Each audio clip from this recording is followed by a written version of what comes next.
Hello, everyone, and welcome to Let's Get Vaccinated for this week. This is the weekly show where we give you a healthy shot of facts and we teach you how to talk about science, because sharing knowledge is what keeps our communities safe. In case you don't know me, my name is Lucky Tran. I'm a biologist who works in public health communications in New York, and I'm the managing director for March for Science.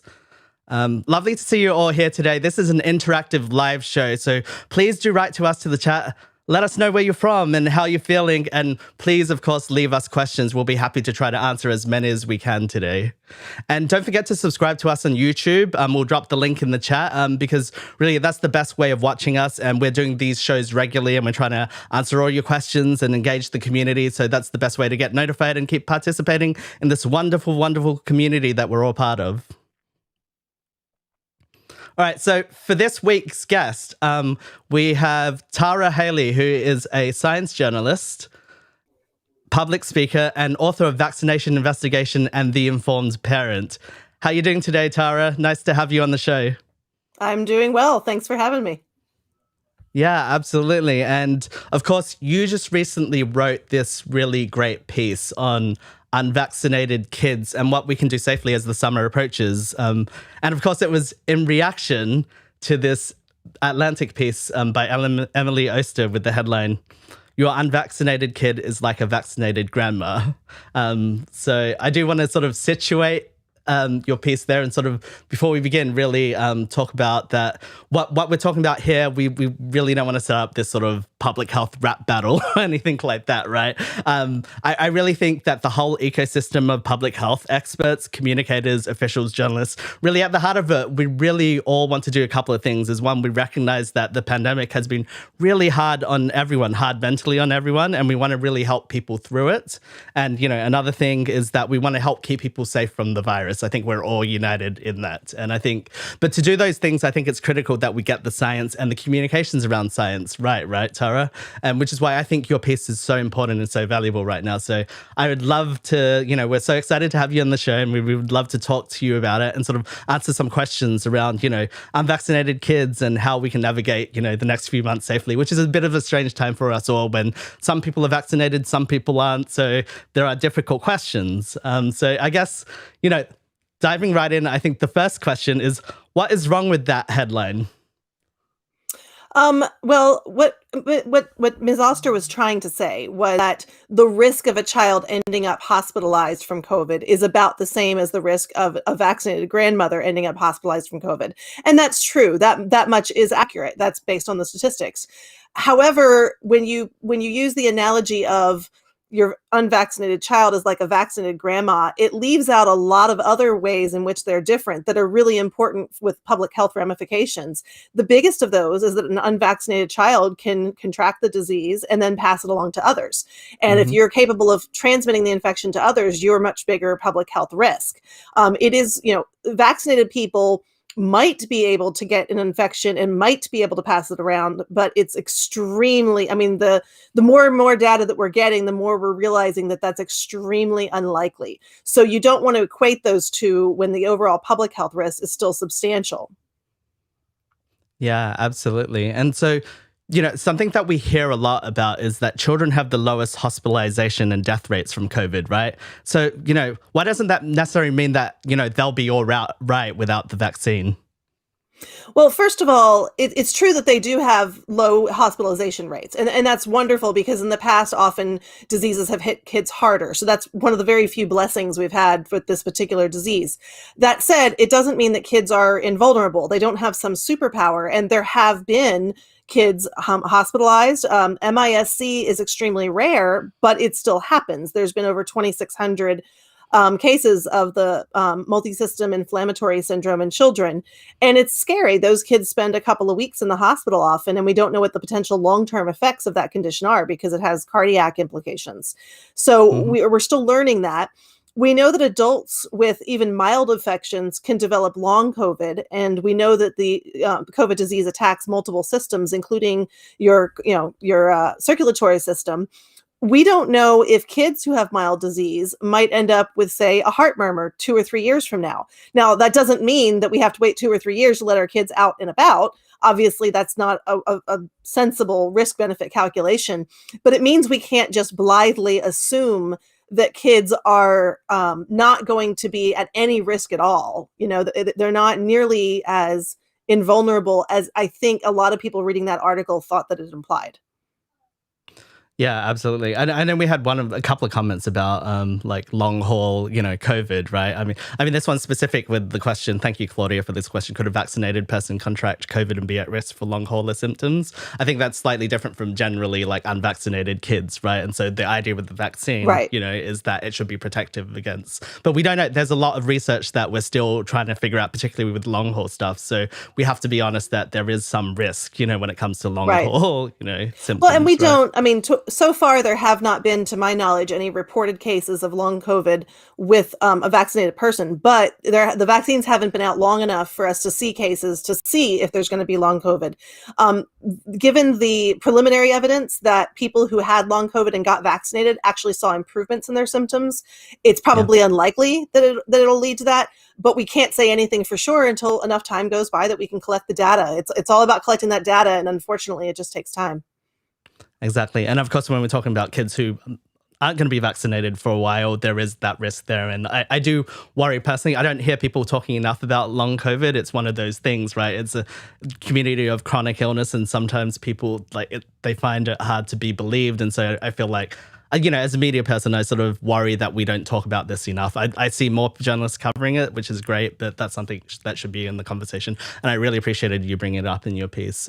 The other thing that you brought up is, we can't really assume that all kids are low risk, right?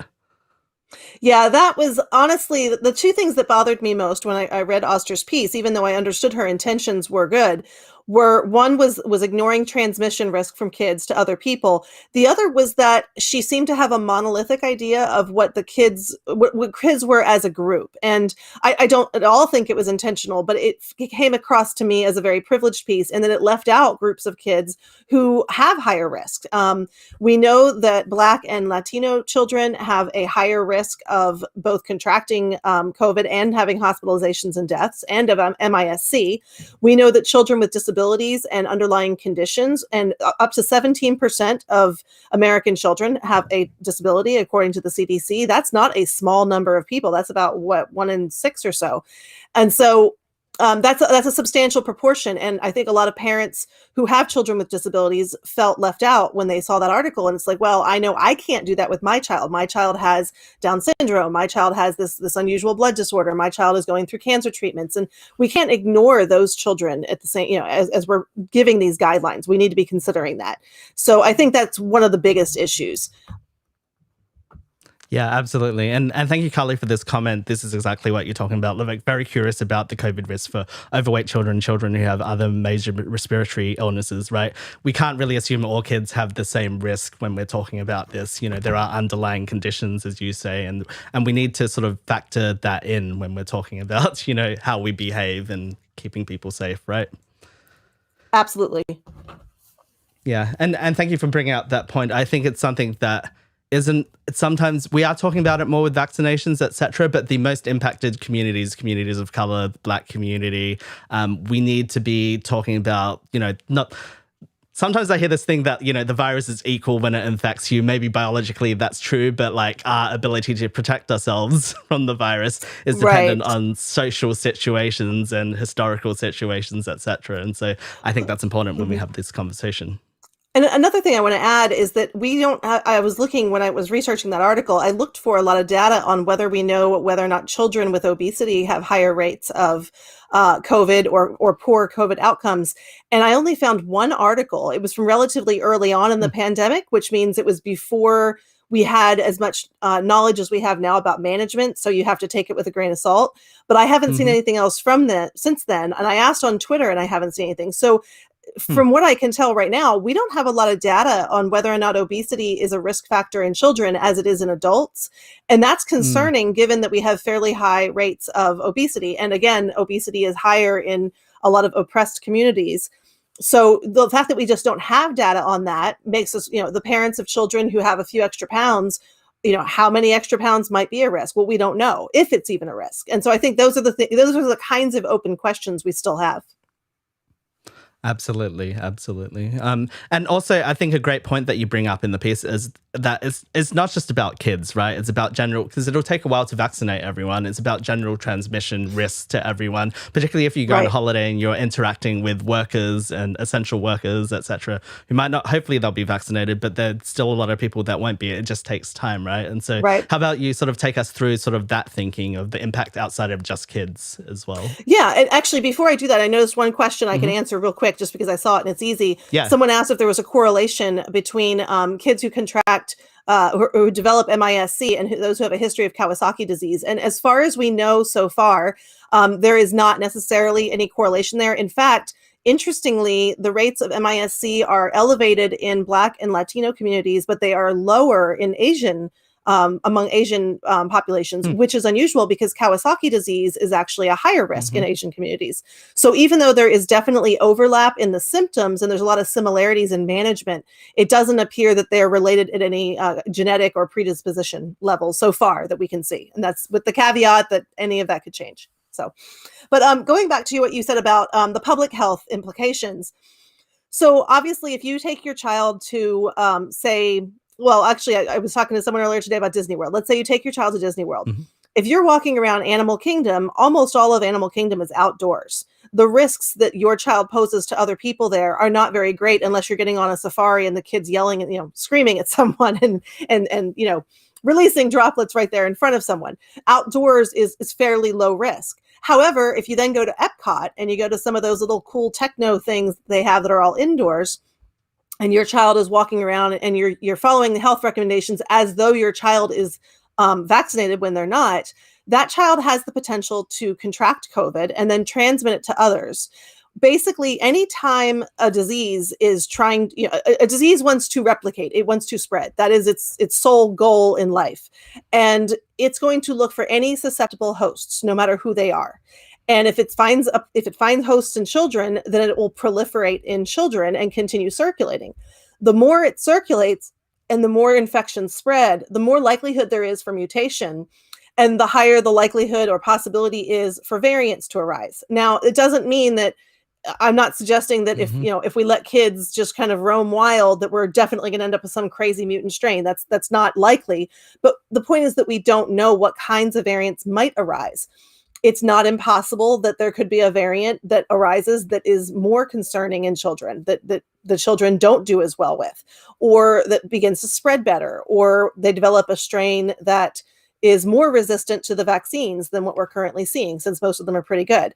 So, we can't just be we have to be mindful of the fact that any type of continuing infection, whether it's in people who have a high risk of hospitalization or not, is a continuation of the big picture of the pandemic. And that means the continuation of people who have to be on guard, especially people who have a high risk or aren't able to be vaccinated or in whom vaccines don't work, and in terms of variants, and in terms of just overall hospitalizations, which is taking up resources. Yeah, absolutely.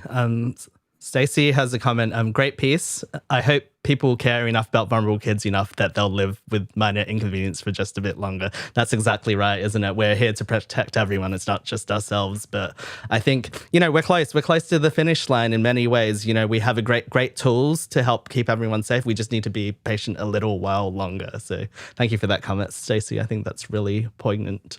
I want to quickly jump to this long haul question again. I think we sort of mentioned it, but I do want to, sort of bring this up when we see it with Laura. I read recently that approximately 25% of otherwise healthy people who have had COVID are long haulers. Is there data on the percentage of kids who are long haulers? There is. It's not great data, so I'm just as I saw it up. Looks like the rates are somewhere around 10 to 13% have one system after 5 weeks, but the overall symptoms are much lower than 25%. They're less than half. So it's definitely slower. It's not non-existent, but it's lower. They're in general, one of the challenges we've had in this pandemic is that we don't have lots of great data on kids in general. And that's across the board. We don't have great infection data. We have good in hospitalization data, obviously. And death data for the most part, but we have undercounted infections. MISC often goes unrecognized. And kids have all other kinds of ailments, so it's sometimes hard to distinguish between what might be something else versus what might be a long-term symptom. But generally speaking, so far as we know, kids have a much lower risk of long COVID. Absolutely. And related to that, I think this question is on data and why it takes long. Why are the vaccines taking so long for kids? Why didn't Yeah, they we're start all to trial frustrated sooner? about that. Basically, they are in terms of the regulatory aspect of this, they are going to move just as quickly on vaccines for children as they did for adults. So there's no amount of political pressure that can speed that up. It all has to do with the studies themselves. The FDA can't authorize or approve something unless we have the studies done in the children themselves. Moderna and Pfizer have begun studies. I think Johnson & Johnson might have or is about to. Yeah. I have my own thoughts on wishing that they had started them sooner, and I Mhm. don't know the reasons for not starting sooner. There's a variety of reasons there could be, but until we have that actual data, nothing else can happen. And there's a sort of irony here in that in order to get the data, there needs to be enough infections in the placebo group to compare Right. to the vaccinated group.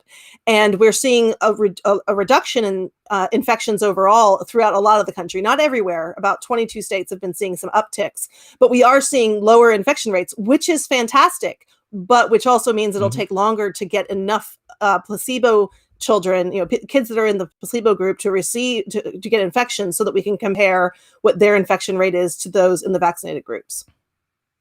Not that we want Yeah. the pandemic to continue, but we do need the data. No, and that's how science works. Right. Yeah. Um, Show me the data. Show me the data. yeah, we need data. And often data needs time too. So, Zoe has a question, a general question, I think, is how long do you think it will be before we start having a good feel for how long vaccinations last? That's another thing that we're waiting on, isn't it? Yeah, unfortunately Yeah. that's one of those you don't know it until it happens things. I mean, what they can do is they can draw titers on the people who were in the initial trials, and if they start to notice a substantial drop off, like there's like half-life of they're dropping, then they can then mathematically model when it might completely wane. I'm sure they're doing something like that. I do know that we have evidence that antibodies from infection can last up to 8 Hmm. months so far. I think that's the longest they've Yep. seen so far. And we know Yeah. that the immune response to the vaccine is better than the immune response to the disease. So that tells us we've got at least 8 months. And I think it'll be much longer. I've been very impressed with the immune responses to the vaccines that we have so far, all three of the authorized Yep. Me vaccines. too.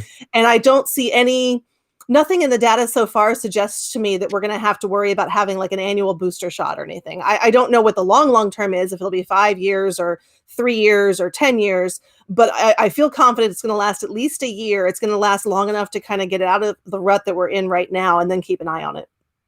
Yeah, I do feel like the general feel with the scientific community is that these vaccines are really great and probably in some ways outperform some expectations. And so you should feel great about Definitely. going and getting that vaccine right now, because I think it's going to be a big Yeah. tool in helping protect people and end this pandemic, at least for now. One of the first articles I wrote over on Medium a couple weeks ago was what was it? The absolutely true, incredibly amazing story of the COVID vaccine, because that's how I felt about it. It far surpassed my expectations.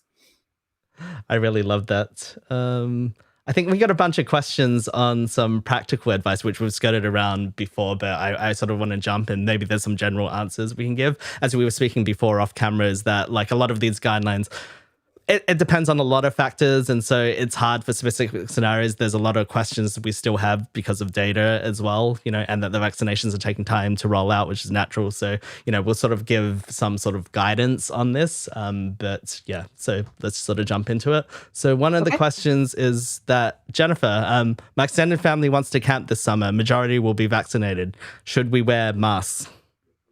My first question is, what is the majority? Does that mean all of the adults, but not the kids, which would Mhm. make sense? Or does that mean that some of the adults won't be? Because if some of the adults won't be, are those adults 25-year-old older cousin, or is that 85-year-old grandma? So my first question Right. is, who is the most vulnerable in the group, and is that person vaccinated? And I would say if you have one person in the group who's high risk and they're not vaccinated, I would have everybody wear masks. Maybe not the vaccinated people, it depends on your risk threshold. But another possibility is you want to camp, but it's very easy for an extended family to camp and still maintain some distance. If each Hmm. individual family has its own tent, you can still gather around the campfire that's outdoors. You can take hikes and have like small groups along the hike. There's a lot of activities you can still do. So I would, if you're doing those kinds of activities outdoors, such as sitting at a good distance around the campfire or taking hikes, and most people are vaccinated, I don't think there needs to be masks for that. Again, it depends partly on your risk threshold. When I take my kids out, my kids always wear masks. So when they go to the playground, I'll let them play at the playground with other kids, but they will always wear masks. And at the playground, I actually have them wear some gloves just because, kids wipe, climb, Right. wipe, so, but, I don't like to do any shoulds or shouldn'ts. What I do is try and Hmm. provide information and things to think about. And Yep. then your children, your risk threshold, the people in your family and their risks. You have to kind of take that information and apply it to your situation. Absolutely. And I think Rachel actually asked this. This is probably a good general framework, right? That a lot of people have variations of this question is, can unvaccinated kids, I know kids have been missing their friends, they've been missing playing with their friends for the most part, it's been difficult. Can unvaccinated kids from different households safely interact if the adults are all vaccinated? I would say, again, speaking from personal experience, I would say that they can with certain caveats. One, if they're all unvaccinated because they're kids, I would have them still wear masks and I would try to keep the Mhm. activities outdoors.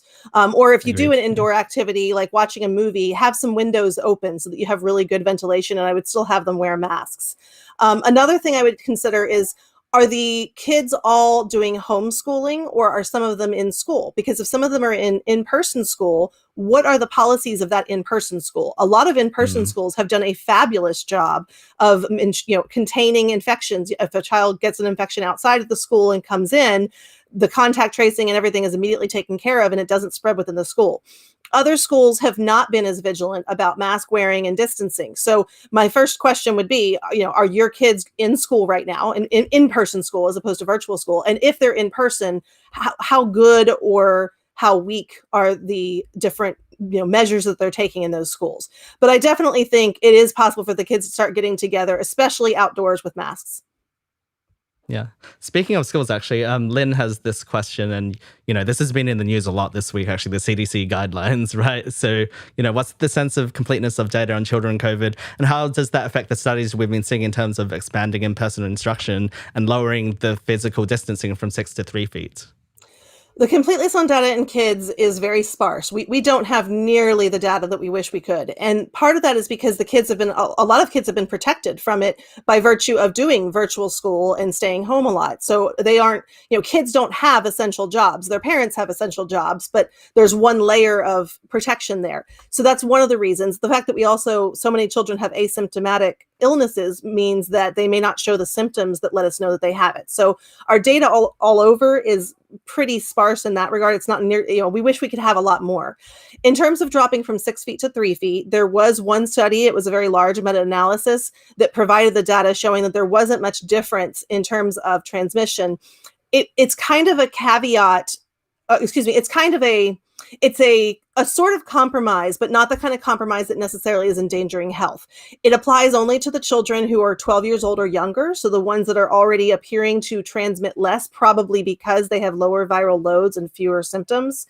And it's designed for schools that are able to implement all of the other safety measures. So cleaning and sanitizing, but also wearing masks. So it's important to recognize that if the schools are vigilant and compliant with mask wearing and with all the other safety measures that are recommended, especially having good ventilation, then yes, going from 6 feet to 3 feet is fairly negligible. Where it gets a little bit tricky is the teacher is supposed to still stay more than 6 feet away. And I think to myself, if a child is here and a child is here and they're 6 feet apart, they can't touch. But if they're 3 feet apart, they can touch. And anytime kids are touching, there's germs transmitting. So, Yeah. it's going to depend on how the schools implement that and how the teachers are able to monitor that. In and of itself, it's not problematic. It just comes down to the implementation and the resources that different schools have to be able to implement that. We've seen a really big disparity, not only Hmm. in resources, but also in attitudes in the schools. Yeah, absolutely. There's a variation of this that I've seen that a lot of people are asking. So I'm going to assume everyone's vaccinated apart from the toddler in this case, but can an unvaccinated toddler visit vaccinated family if you're unsure if those family members, I assume they're vaccinated, are socializing with unvaccinated people? I probably would, but I'd have everyone wear a mask. And that's, Yeah. again, that's a personal Precautionary thing because, principle. Yeah. yeah, I mean, how many social, when it says they're socializing with unvaccinated people, I have questions about that. How many Yep. people? Indoors or outdoors? Are they wearing masks? So, without it, I hate saying it depends. And, but every question brings up 5 more questions. And some of those It questions you're not going does. to have answers to. So that's where considering your own personal threshold of risk becomes important. And of course, that's sort of anchored by the fact we are seeing positive data on in terms of do the vaccines sort of prevent asymptomatic transmission. We're starting to see some good data on that, but it's probably not going to be 100%. It's not a sure thing. And it's, Right. so it'll be helpful. So, but there's always a risk attached. And so if Right. people who are vaccinated are socializing with a lot of people who are unvaccinated, that risk increases. And so that's Exactly. sort of where The that more advice people, comes the up, more right? duration. I think a lot of people, Yeah. until this pandemic, I think a lot of people just assumed that a vaccines, what it was able Hmm. to do is stop infection in its tracks. And Right. unfortunately, there are a couple vaccines, measles is one of them, that Hmm. will actually stop the infection. Like you don't even get infected. But infection and disease aren't the same thing. Infection means the No. pathogen gets into you and it starts replicating, right? It might not get Right. very far, but it starts that process. Disease means it makes it far enough along that process that you start to develop symptoms and you're actually contagious. And we don't know how much, we don't know where, if we've got this continuum of infection with a really, really, really tiny rate of replication before the vaccines induced antibodies stop it. And over here is, asymptomatic. We don't know where Right. along here the vaccine is. Exactly. And even if it's very, very good data, the best vaccine is 95% effective at preventing mild illness. That means, on average, 5 out of 100 people who are directly exposed to COVID and vaccinated have the potential to get an infection, a mild infection. Mhm. And if they get a mild infection and they have any symptoms at all, then they're going to be infectious enough to transmit it to other people. So if you say that those 5 family members are socializing with their unvaccinated neighbors next door and there's just 4 neighbors and those neighbors don't talk to anyone else, hey, that's pretty low risk. But if those family members are going to the local Rotary Club and hanging out with 100 people, all of a sudden that risk shoots up a lot higher. And you don't know if your family members are going to be in that 5% that are likely to get a mild infection. Exactly. I think the general advice of keep your social circles small, and like if any unvaccinated people outside your house group is involved in that chain, you got to take all the precautions that we're taking right now. Exactly. Just a bit longer. We're almost there, but it's just going to take a little bit more time. So Yeah. I know masks are annoying, but it's worth it to protect the people we love. Yeah, and the traveling question is always a big one too. Will road trips and seeing family in the summer who are all vaccinated be safe? What about traveling by airplane? This one's always tricky because it's an undeniable fact that road travel is more dangerous than flight travel and any other time of, normally, Right, road normally, accidents are a yeah. lot more high risk than flights. I will say that from the data I've seen, flights are very well ventilated for the most part. So if you're getting on a plane, the risk is not so much to yourself in terms of that. But when you have kids, if I were vaccinated, I would feel comfortable flying. If I were vaccinated, but my unvaccinated kids were with me, it's not so much the ventilation I'm worried about, it's the other customers on the plane that I'm worried about. Yep. Yep. To put it bluntly and without trying to use too much profanity, you don't know if you're going to have a jerk on there, right? You don't know if you're going to have a Right. jerk on that plane who's going to demand that they don't Yeah. wear it and who's going to walk up and down the aisle coughing. And, hopefully there aren't jerks, but we've all flown enough to well, not everybody, but I It mean, I've happens. flown enough Yeah. to tell you there's a lot of jerks on planes. And I don't know if I would trust that I would be lucky enough to have a plane without a jerk on it. So that would be my biggest concern because in the airport itself, it's easy enough to stay distant from people. It's that, you don't know what happens on that flight and how long the flight is. Are you talking about a 30-minute flight or are you talking about a 3.5-hour flight? Road trips, I think by that measure are far safer. That Hmm. said, if you're going to be in an area that has poor road conditions, I don't know, in the summertime, there shouldn't be too many places like that, but there's a possibility of it. Then you have to weigh the risk of, the danger of being on the road. So it's another one of those, it depends. But generally speaking, if I had unvaccinated kids, I would lean toward a road trip over the flight just to avoid those jerks. Yeah, that Sorry. makes sense. No. It's good to put it in very clear terms. That is true. It's an uncontrolled environment, and it's always Yeah, tricky I in an mean, uncontrolled environment. Yeah, different airlines handle it in different ways. I mean, maybe you're lucky and you've got a jerk, but you've also got like, Nurse Ratchet for a stewardess, right? Maybe the flight attendant is a really strict flight attendant who does a good job at controlling the situation. That's great.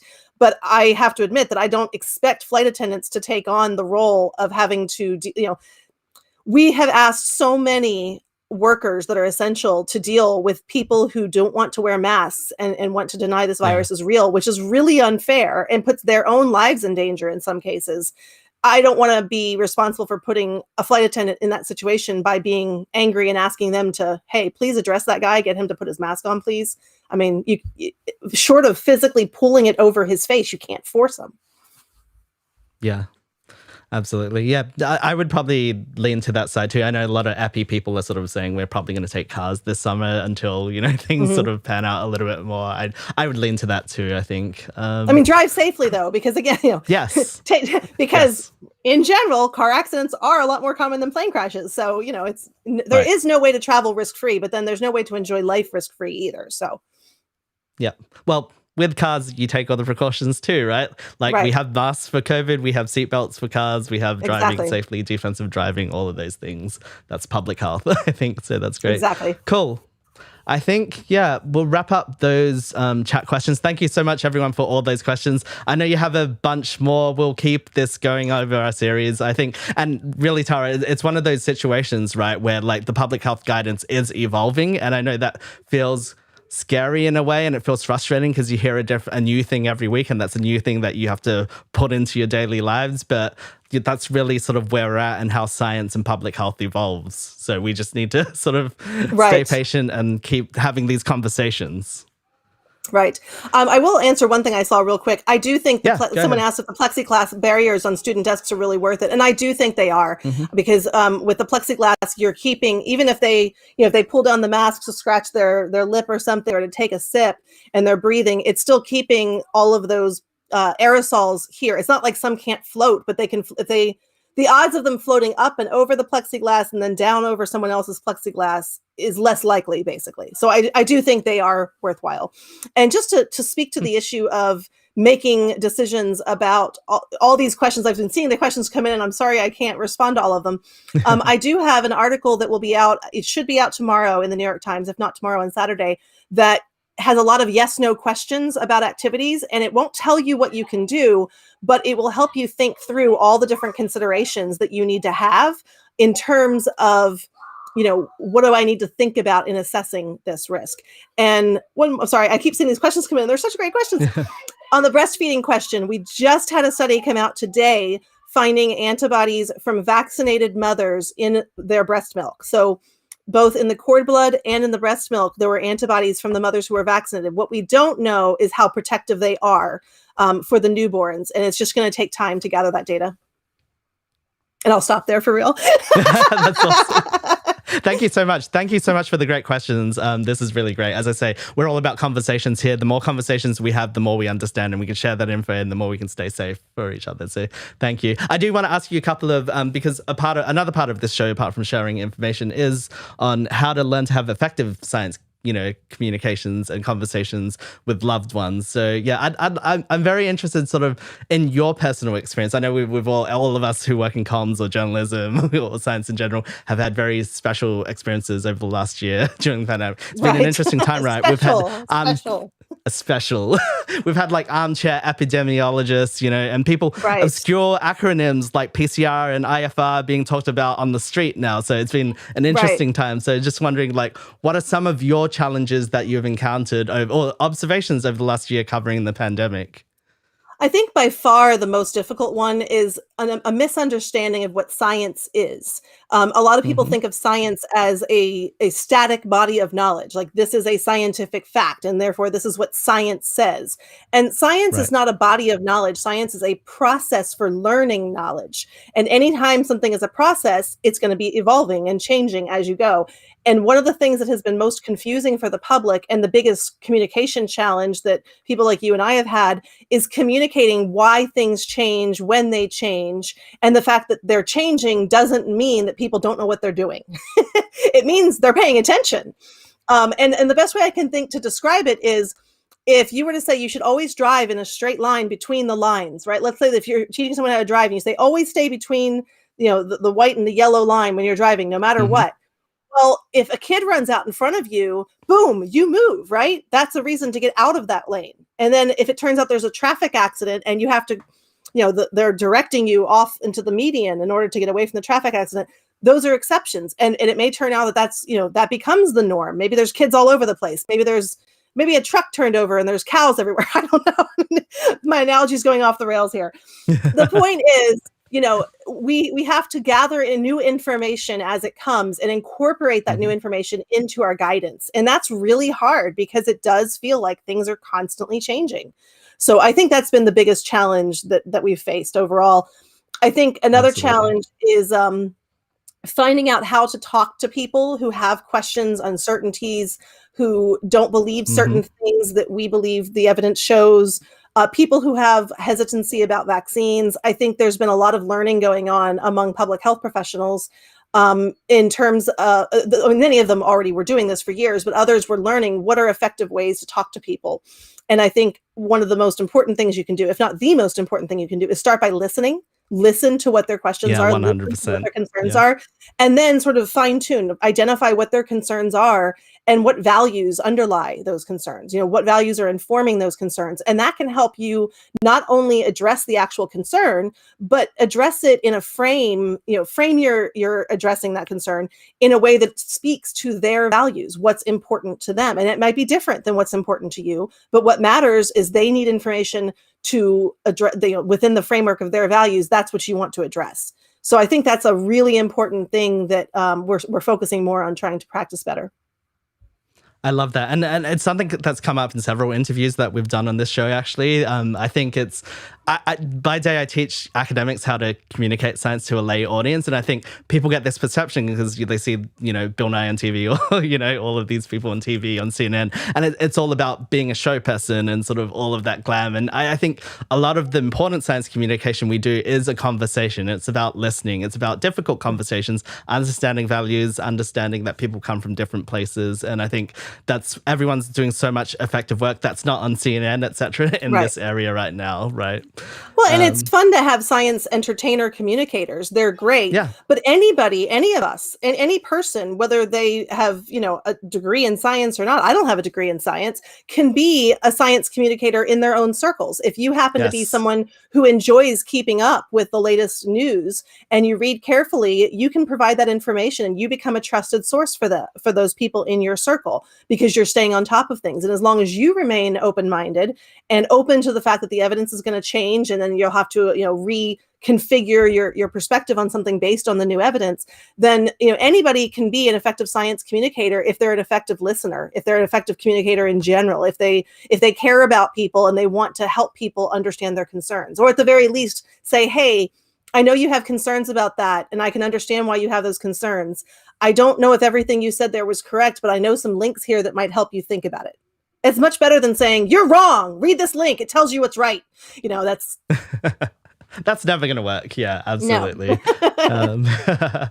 Mo has a great question about science communication, actually, and is how do we as parents have confidence in any of this? And I think what Mo means is the changing guidelines and the difficult landscape that, we find sort of in terms of the science that comes out. And also help our kids seeing when they see people adults not following the rules, how can we, sort of help as science communicators in our community in that context? Honestly, the second one, I think the kids take care of themselves most of the time. I mean, my kid is not afraid to say in a very loud voice in the grocery store, "Mom, why isn't that man over there wearing a mask?" But I handled that the same way I handled it before the pandemic, when my kids saw someone smoking in public, or when my kids saw someone driving recklessly, or, we see adults doing things that are not healthy around us on a regular basis. So how did you treat those things in the past? And it's not going to be perfect, but I try and strike a balance between typical social decorum and norms and keeping my own children safe. So, for example, I remember a couple of times my kids, when I were younger, would say, "That man over there is smoking," and I'm like, "Shh." I said, "Honey," I go home and I'm like, yes, smoking isn't good for you, but smoking also has, it does things to your brain that makes it really hard for you to stop smoking. And maybe that man has tried to not smoke. So it's not really nice for us to, shout out that he's smoking. But because he's smoking, maybe that means that we stay away from him so that we don't inhale the smoke that's coming from him. So, striking a balance between those things. And I think it's similar with the mask. I do kind of have my own personal desire for my kids to yell at the people wearing masks. I admit. But one thing I have done is modeled the behavior, and people are going to have very different levels of comfort with this. I am often thought of as intense and intimidating, so this will not surprise anybody, but I have said to people from a distance in a polite, tactful voice, "Excuse me, I noticed that your mask is below your nose. Would you mind pulling that up, please?" And if they don't do it, then they don't do it. You move on. But that's modeling for kids that you can say that if you're comfortable doing it. If you're not comfortable, then you say, "Yeah, that man over there doesn't have a mask, so we're just going to stay on this side and it's okay. We'll just keep our distance." So a lot of it depends on your personal style and your personal parenting style. In terms of the parents themselves, again, it's just having to accept that as the evidence changes, our understanding of things changes, and therefore the guidelines are going to change. And you have to do the best you can and explain that to kids. I don't have a lot of great tips on that. Fortunately, kids are used to adapting to things quickly, much more quickly than adults are. Kids are more resilient than parents in most ways, not always, but in a lot of ways. And they are constantly learning and constantly changing and adapting how they respond to their environment based on their input. That's literally what their brains are programmed to do at their current ages. So it's easier for them to incorporate new information when they haven't been living with a certain way of thinking about something for, 10, 20 years.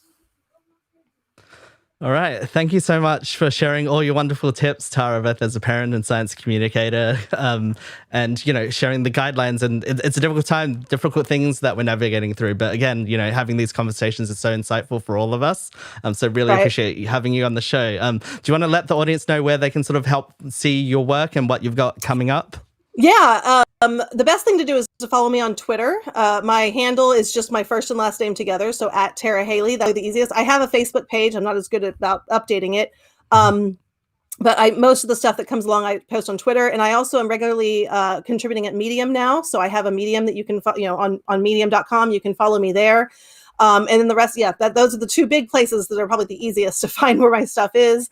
And then I always encourage people, because I have to plug my books, to check out The Informed Parent by myself and Dr. Emily Willingham, and The Vaccination Investigation, The History and Science of Vaccines, which it came out 2 years ago, but it couldn't be more timely now in explaining the history and science of vaccines. Yeah. So. That's great. Thank you so much for joining us today, and we'll speak to you soon. Thank you for all your work. Great. Bye. Thanks. Bye-bye.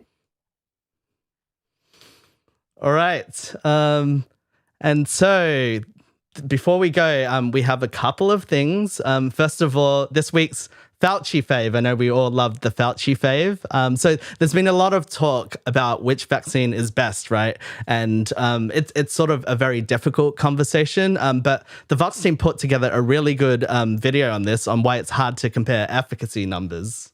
And I'd love to show it to you all right now. This is the number of daily COVID-19 cases in the U.S. since the pandemic began. The Moderna trial was done completely in the U.S., here in the summer.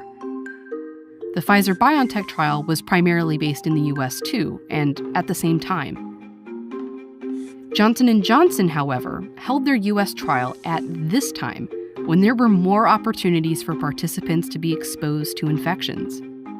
And most of their trial took place in other countries, primarily South Africa and Brazil. And in these other countries, not only were case rates high, but the virus itself was different. The trials took place as variants of COVID-19 emerged and became dominant infections in these countries, variants that are more likely to get participants sick. In South Africa, most of the cases in the Johnson & Johnson trial were that of the variant, not the original strain that was in the US over the summer. And despite that, it still significantly reduced infections. Yeah, so that gets this week's Fauci fave.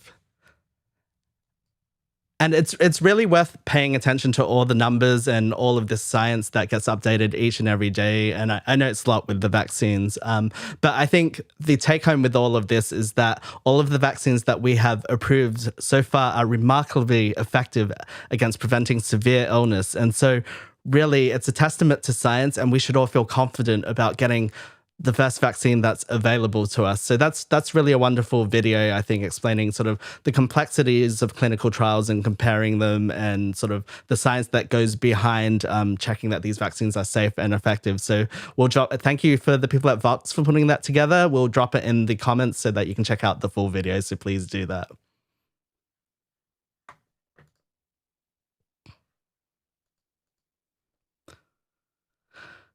And yes, before we go, each week we leave you with a conversational prompt to post on social media, because I think it's important that we keep having these conversations everywhere we go, in person and online, about vaccines, to help people understand, different aspects of the vaccines, to, sort of check in on our loved ones and see if they're safe. And so every week we leave a prompt for you to sort of share. And this week's prompt is: tell us an inspiring vaccine conversation you've had lately.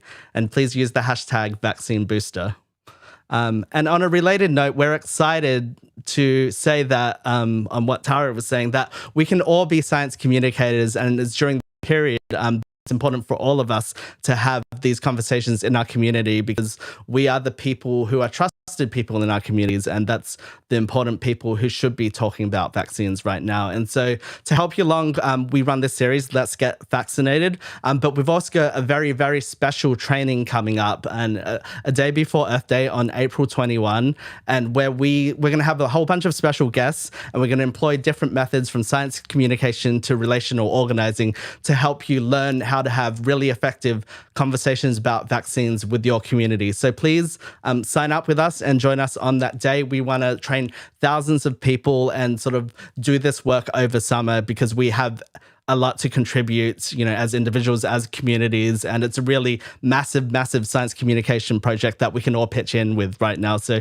we're excited to get that off the ground soon. We'll hope that you'll join us, and we're excited to have our whole community take part in this. So please do sign up, and we'll have more details soon, but that's going to happen on April 21st.